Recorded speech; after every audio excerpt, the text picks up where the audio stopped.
the Lord, dear brothers and sisters. Welcome to Spiritual Nourishment for the Soul. The topic I would be preaching on today is resting in the finished works of Jesus Christ. John chapter 19 verse 30 tells us, "So when Jesus had received the sour wine, he said, 'It is finished.' And bowing his head, he gave up his spirit." A baby learns to sit first before he starts to stand or walk. The Christian life also begins with sitting. God raised us up together and made us sit together in the heavenly places in Christ Jesus. How well we walk after that depends on how well we sit and rest in the finished works of Christ. To know the Lord Jesus as our Savior and friend is wonderful, but there is much more to learn about our new life in Christ.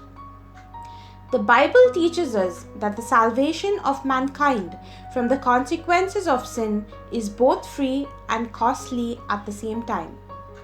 On the one hand, salvation is a free gift to anyone who entrusts himself by faith to the Lord Jesus Christ as his or her personal Savior. But on the other hand, salvation is very costly because it required the sacrificial death of the Son of God. It is this aspect of salvation that is referred to as the finished work of Christ. It is not the miraculous birth of Christ or the perfect life of Christ that is chiefly in view in this phrase.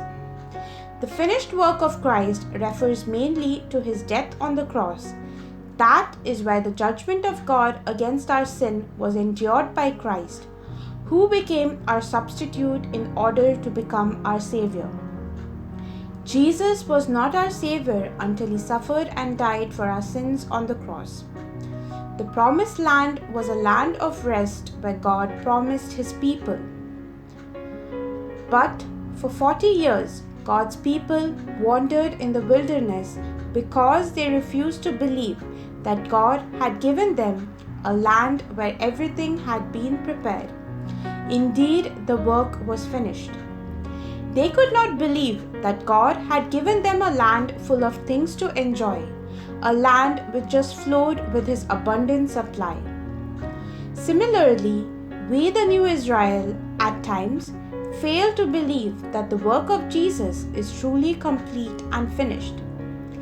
We are trying to complete a completed work, finish a finished work, and defeat a defeated devil. Before Jesus came to earth, people were required to work hard for every blessing from God.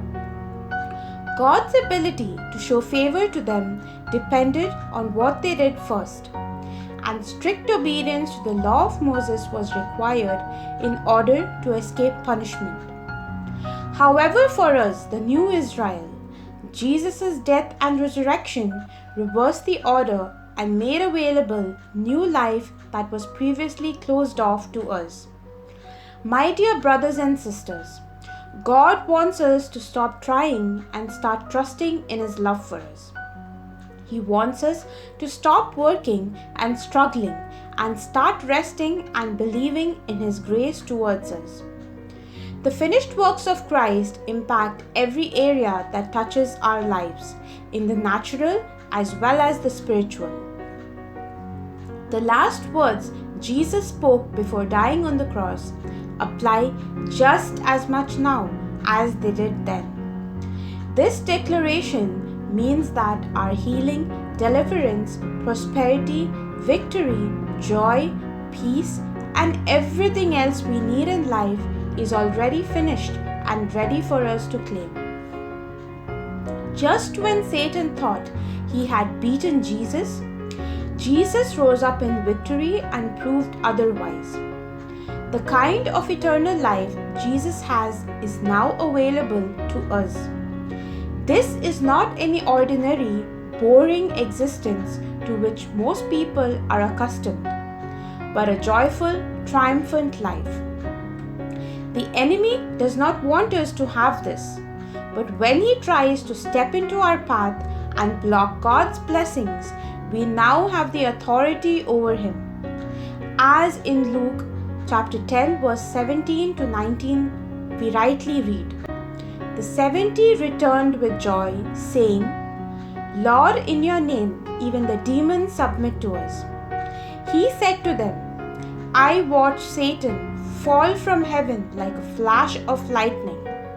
See, I have given you authority to tread on snakes and scorpions and over all the power of the enemy, and nothing will hurt you. Jesus made sure that we have everything we need to succeed in life. By His divine power, God has given us everything we need for living a godly life. We have received all of this by coming to know Him, the one who called us to Himself by means of His marvelous glory and excellence. And because of His glory and excellence, He has given us great and precious promises. These are the promises that enable you to share His divine nature and escape the world's corruption caused by human desires. Dear brothers and sisters, as I end today's session, I would like to conclude by saying that we do not have to work to earn the right to stand in God's presence, the way the people had to in the Old Testament. Jesus makes us holy and righteous and gives us the same nature that He has. We are all called to receive this and all of God's other promises by faith. We are now living with all of the blessings and none of the curses. The knowledge of this truth should radically transform us and empower us to live up to our highest potential. May Jesus Christ be praised at all times. Have a blessed day in Jesus' name. This is Pearl Rodriguez from Kadosh Marian Ministries. God bless you all.